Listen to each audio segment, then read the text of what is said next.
नमस्कार, times of Swaraj में आप सबों का स्वागत है और मैं हूं संतोष सिंह।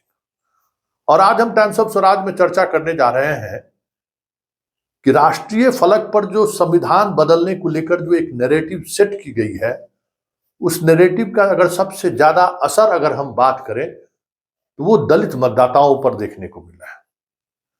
दलित नेता हो, दलित पदाधिकारी हो या फिर दलित दलित वोटर हो, कहीं न कहीं सबसे ज्यादा चर्चा भी उन्हीं के बीच हो रही है और उस नैरेटिव को लेकर सबसे ज्यादा सड़कों पर भी वही दिख रहे हैं। इन दिनों हाजीपुर में चिराग पासवान को लेकर एक अलग तरीके की नैरेटिव सेट करने की कोशिश हो रही है कि ये दलित विरोधी है, ये रामविलास पासवान के विरासत को ही कह सकते हैं कि दांव पर लगा रहा है। रामविलास पासवान ने जो जिस राजनीति को आगे बढ़ाया, बिहार की दलित राजनीति को, उस राजनीति को ही खत्म करने में जुटा हुआ कई तरह के सवाल हैं और उन सवालों को लेकर हाजीपुर ही नहीं पूरे प्रदेश के दलित एक अलग तरीके की एकजुटता दिखा रहे हैं। नॉमिनेशन में जब चिराग हाजीपुर गए थे तो उन्होंने अंबेडकर की प्रतिमा पर माल्यार्पण किया था। हमने वो खबर भी दिखाई थी, उनके माल्यार्पण करने के बाद किस तरीके से दलित संगठनों ने बाबा साहब भीमराव अंबेडकर की मूर्ति का दूध से नहलाया था, गंगा जल से सफाई किया था। ये वीडियो काफी चर्चित हुई, सोशल मीडिया पर काफी वायरल हुआ कि एक दलित नेता को लेकर इस तरीके का ओपिनियन समाज में, दलित समाज में क्यों बनता जा रहा है। तो हमने इस पूरे मसले को समझने के लिए हाजीपुर लोकसभा क्षेत्र से चुनाव लड़ रहे हैं राजकुमार पासवान जी। देखिए, राजकुमार पासवान जी पिछले बार भी 2019 के इलेक्शन में निर्दलीय चुनाव लड़े और 30,000 से अधिक वोट वो लाए थे और इस बार वो दावा कर रहे हैं कि कम से कम 1 लाख से ज्यादा वोट हमारे से हम जीत भी सकते हैं। परिणाम क्या होगा कहना मुश्किल है, लेकिन उसने एक नैरेटिव जरूर सेट कर दिया है, खास करके दलित मतदाताओं के बीच, कि अगर चिराग जीतेगा तो संविधान बदलने वाले जो तत्व है उन्हें मजबूती मिलेगी। वो तो 4 जून को पता चलेगा उसका असर वाकई में चिराग को महसूस हो रहा है या नहीं हुआ, लेकिन चर्चा है। तो चलिए हम बात करते हैं राजकुमार पासवान जी से कि आखिर वो किस इतनी अंदर से क्यों ये उनको लग रहा है कि संविधान बदल देगा।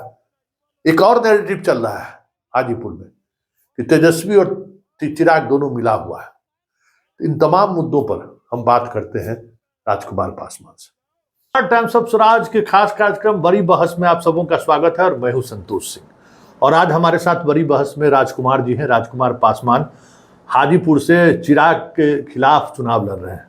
2019 में चिराग के चाचा के खिलाफ ये चुनाव लड़े थे और 30,000 से अधिक वोट ये लाए थे। उस बार तीसरे नंबर पर वो रहे थे। अन्ना आंदोलन से ये जुड़े रहे हैं और एक दलित चिंतक के साथ साथ एक दलित पॉलिटिशियन के रूप में भी एक सजगता के साथ बात को रखने वाले के रूप में इनकी एक पहचान है। आज हम सीधे तौर पर इनसे बात करते हैं कि हाजीपुर में हो क्या रहा है, क्योंकि बहुत सारी चीज़ें आ रही हैं। तेजस्वी का, जैसे ये खबर आ रही है कि तेजस्वी चिराग भले एक दूसरे से संवाद में थोड़ी तल्खी दिखाने की कोशिश हो रही है, दोनों कहीं न कहीं हाजीपुर में मिले हुए हैं। उसके अलावा जो बहुजन की बात हो रही है उसको लेकर भी जिस तरीके के वहाँ के यूथ चिराग पर अटैक कर रहे हैं, इन पहलुओं का मसला क्या है, क्या मसला है? देखिए, सबसे पहले तो आपको बता देना चाहता हूँ आपके दर्शकों की कि चिराग पासवान वो राजनीति कर रहे हैं जो उनके पिताजी ने कभी नहीं किया और एक दलित लीडरशिप के रूप में बहुत लंबे समय तक टिके रहे। 1-2 साल नहीं, 47 साल तक उन्होंने राज किया, एक छत्र राज किया। लेकिन चिराग पासवान अपने समझौता में दलित समाज को, SC/ST भाइयों को आहुति तक देने का काम किया है।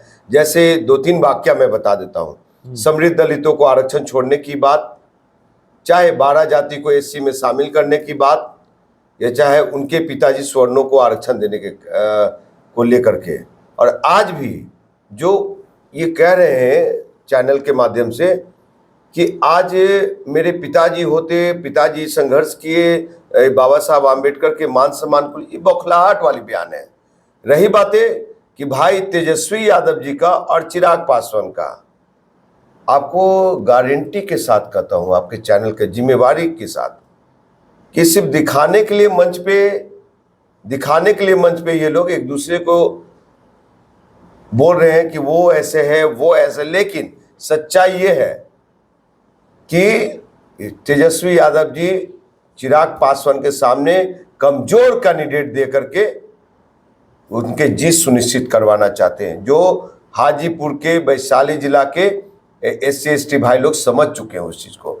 और जनरल लोग भी समझ चुके हैं, यादव समाज भी समझ चुके हैं, कुर्मी कुशवाहा भी समझ, और भी वर्ग के लोग समझ चुके हैं। लेकिन आपको बता दूं कि ऋण उतारने के लिए आप एक भाई SC/ST भाई को आहुति दे दिया, भाई तेजस्वी यादव जी, लेकिन वहां की जनता समझ चुकी है कि वहां पे जो पिछले दफा तीसरा स्थान रहा, उनको गले लगाने जा रहे हैं लोग, इंजीनियर राजकुमार पासवान को।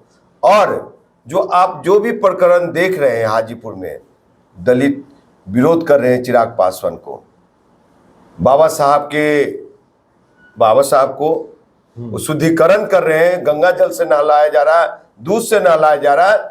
तो यही चिराग पासवान कहते थे कि हम बिहार फर्स्ट, बिहारी फर्स्ट। तो किस तरह से बिहार फर्स्ट, बिहारी फर्स्ट?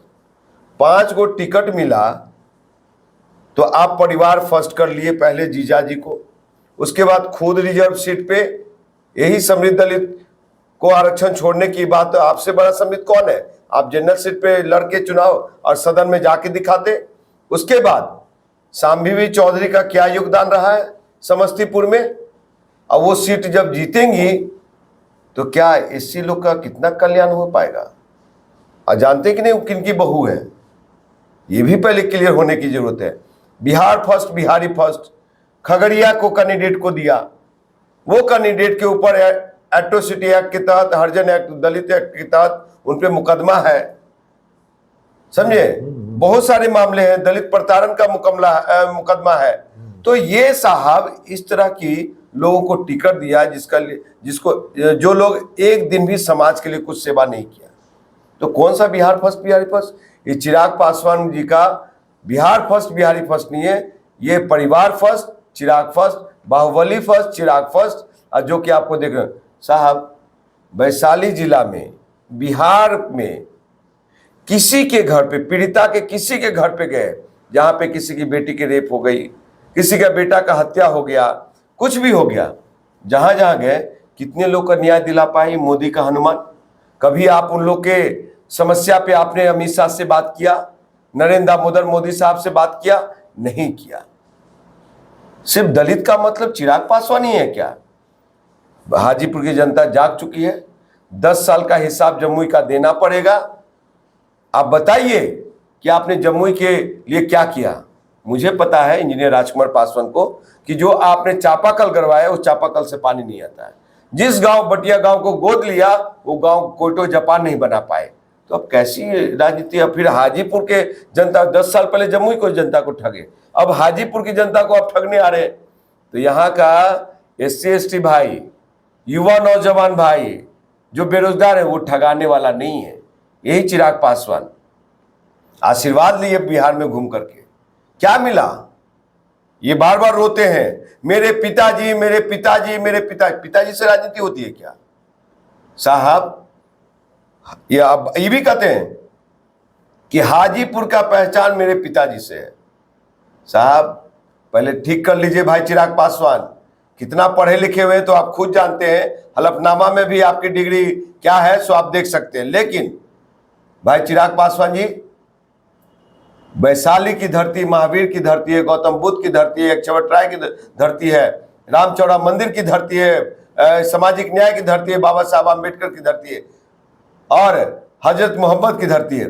तो आपको बता दूं कि वहां के लोग पहचान देते हैं, आपके पिताजी से पहचान नहीं है। अगर पहचान होता तो होटल मैनेजमेंट, नेपेड, सेपेड, नाइपर और ये सब जो रेलवे जोन है, बहुत आप चौड़े में कहते हैं कि मेरे पिताजी ने दिया, स्वागत योग्य है, लेकिन उसमें वहां का कितने पासवान भाई लोग, कितने SC/ST भाई लोग काम कर पाते हैं, रोजगार मिलता है, कितने लोग पढ़ पा रहे होटल मैनेजमेंट में, इंडस्ट्रियल एरिया में। तो ये सिर्फ इनको वोट से प्रेम है कि आप दुसाध हैं, आप SC/ST हैं, आप हमको वोट दे दीजिए और बाकी आप मरते रहिए, धंसते रहिए, हम पंजाब में सोए रहेंगे, दिल्ली में सोए रहेंगे, कोई एक दिन भी नहीं। सिर्फ आज कहां चले गए? नीतीश कुमार के खिलाफ आप बोलते थे, महाजंगल राज, क्या क्या नहीं बोला आप, लेकिन आज क्या? वही नीतीश कुमार के चाचा के पैरों में पासवानों का पगड़ी रख दिया। आप पासवानों का स्वभाव, ये सम्मान को बढ़ाया है क्या? आप गिराने का काम किए। ये रामविलास जी का बंगला खाली होना, इनका पार्टी का टूटना, जिस तरीके से हनुमान बने रहे, लगातार कहते रहे कि हम हनुमान हैं, इनके साथ मोदी या शाह का क्या व्यवहार रहा, वो सारी चीज़ें सामने हैं। आज भले इनको 5 सीट मिला, चाचा को दरकिनार कर दिया गया, लेकिन एक आइडियोलॉजी की अगर हम बात करें, जिस बात को लेकर हमेशा रामविलास जी सजग रहते थे, रामविलास जी के एक वोट के लिए इसी आइडियोलॉजी की वजह से ये वाजपेयी जी की सरकार उन्होंने गिरा दी थी। तो वो आइडियोलॉजी कहीं चिराग में दूर दूर तक दिखता है क्या? साहब, अगर चिराग भविष्य में बिहार का नेतृत्व सौंप दिया बीजेपी, तो लालू यादव जितना जंगल राज का बढ़ावा नहीं दिया, उससे भी कहीं बड़ा जंगल राज इनके नेतृत्व में हो जाएगा। और आपको बता दूं कि उस दिन हमको बड़ा तकलीफ हुआ, जिस समय चिराग पासवान रो रहे थे, बिलख रहे थे 12 जनपद पे कि मेरे पिताजी की मूर्ति तोड़ करके फेंक दिया गया, बाबा साहब आम्बेडकर के ये फोटो को मचला गया पैरों से। उस दिन आप रो रहे थे, आज उसी बीजेपी के गोद में चले गए। तो पासवान जो सजग है, जो बुद्धिजीवी है, जो पासवान लोग पढ़ा लिखा हुआ है, वो समझ चुका है कि हमारा नेता नहीं है, ये नागपुरी संघी दलित है, झंडे वालन का संघी दलित है, दीनदयाल उपाध्याय वाला। और ये जो है कि हमेशा बात करें, साहब इनको किस लिए जिताया जाएगा? चिराग पासवान को। और चिराग पासवान के 4 सीट पे क्यों जिताया जाएगा? इसलिए जिताया जाएगा कि जिस समय संविधान बदले जाएंगे, जिस समय आरक्षण खत्म किए जाएंगे, जिस समय एट्रोसिटी एक्ट खत्म किए जाएंगे, उस समय चिराग पासवान वहां सदन में क्या करेंगे? इनके और सांसद ऐसे ऐसे टेबल पीटेंगे और नरेंद्र मोदी जिंदाबाद और कहते हैं भारत माता की जय बोलेंगे। नहीं, ऐसा बेटा नहीं चाहिए, ऐसा नालायक बेटा नहीं चाहिए। इंजीनियर राजकुमार पासवान जैसा चाहिए, जिसमें कानून मंत्री या प्रधानमंत्री जी ये संविधान बदलने की कॉपी, आरक्षण खत्म करने की कॉपी, एट्रोसिटी एक्ट खत्म करने की कॉपी तैयार पढ़ रहे होंगे, अपने सीट से उठ करके जाकर नरेंद्र मोदी और कानून मंत्री से छीन करके फाड़ के फेंक देने का काम करेंगे। ऐसा बेटा चाहिए, ऐसा नहीं चाहिए। अच्छा, एक चीज, एक आखिरी सवाल कि इस बात को लेकर लोगों में ये संविधान बदलने की बात जो है, जबकि आजकल मोदी जी अम्बेडकर साहब अमर रहे के नारा लगवा रहे हैं, कह रहे कि आज अम्बेडकर भी आ जाएंगे तो संविधान बदलने का सवाल ही नहीं पैदा होता है, लेकिन गांव-गांव में ये चीज़ें चर्चा होने लगी। इसकी वजह क्या है? क्यों आपको लगता है कि मोदी के आने के बाद जो है सो संविधान बदल दिया जाएगा? साहब, नरेंद्र मोदी तो अपने आप में खुद ही अम्बेडकर समझ बैठे हैं, गांधी समझ बैठे हैं, नाथूराम गोडसे का भी चेहरा उनमें दिखता है। तो इसलिए देश के सम्मानीय प्रधानमंत्री जो कह रहे हैं कि अम्बेडकर भी आ जाएंगे, संघ भाजपा के एजेंडे में है ये कि जब हम फुल फ्लेज सरकार में आ जाएंगे, 400 के पार क्यों बात कर रही है? इसलिए कि जो उनका एजेंडा है उसको आगे बढ़ाना, चिराग पासवान उसमें सहयोगी बने हुए हैं, सहभागी बने हुए हैं। और इनका भाषा जो भी बोल ले, खत्म नहीं करेंगे संविधान को, लेकिन बदल तो जरूर देंगे, समझे? आरक्षण इनकी औकात नहीं है कि खत्म कर देंगे। हम जैसे जब तक एक्टिविस्ट सड़कों पे हैं, सामाजिक न्याय के लोग हैं, आहुति देने को हम तैयार हैं। देखे नहीं, आप बुरा मत मानिएगा, और किन्हीं को आहत करने की बात नहीं कर रहा हूं। यही जीतन राम मांझी जब मुख्यमंत्री थे तो वो मंदिर में गए थे, एक मंदिर में शाम को धोया गया था। तब जब मेरे बाबा साहब आम्बेडकर को ये संघ भाजपा वाले लोग माला पहनाएंगे तो हम शुद्धिकरण नहीं करेंगे क्या? हम पानी और दूध से नहीं ना लाएंगे क्या? लेकिन एक बात है कि भाई इस पे जो बाकी समाज के लोग कह रहे हैं कि आप भी तो उसी ब्राह्मणवादी व्यवस्था के तहत जो है इसको वही काम आप कर रहे हैं जो काम जीतन राम मांझी के जाने के बाद गंगा जल से धोया गया था। तो आप इतना अछूत क्यों मानते हैं चिराग को? साहब, चिराग को अछूत नहीं मान रहे हैं, चिराग के विचारधारा को अछूत मान रहे हैं। वो रामविलास पासवान जी के पुत्र हैं, वो हमारे समाज के बेटा हैं, लेकिन वो भटक गए हैं। वो कब वापस आएंगे? ऐसे नहीं चलेगा भाई चिराग पासवान। आइए मैदान में, दो दो हाथ कर लीजिए। इंजीनियर राजकुमार पासवान इस बार 1 लाख वोट से हराएंगे। नरेंद्र मोदी क्यों न 10 बार उतर जाए? पिछले बार 2 बार उतरना पड़ा था, समझे? 19 में 2 बार उतरना पड़ा था। इस बार नरेंद्र मोदी जी इनको जिताने के लिए 4 बार हेलीकॉप्टर उठाए, फिर भी चिराग नहीं जीत पाएंगे।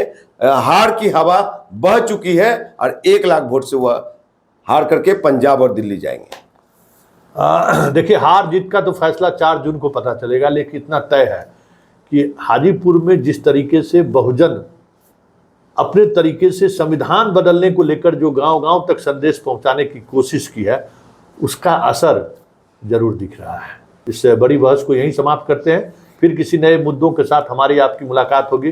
फिलहाल हमें इजाजत दीजिए, नमस्कार।